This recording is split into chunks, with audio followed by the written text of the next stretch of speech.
तर नोकरीवाले पोरं आणायचे कुठून हा सर्वात महत्वाचा प्रश्न आहे. बरं जाऊ द्या, जी माय आणि पोरगी दोघी जणी दुसऱ्याच्या रोजानं जातात, घरी फक्त 2च पत्र आहे, तिला सुद्धा 15 एकरावाला पाहिजेत. आता कुठून आणायचं?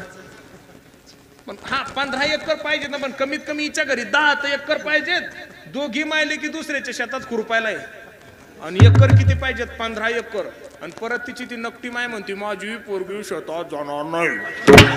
मग कशाला पाहिजे शेती? शेती कशासाठी पाहिजे? माया हो, इथं बसलेल्या सर्व तरुण पोरींना मी तुमचा लहान भाऊ म्हणून मार्गदर्शन करील.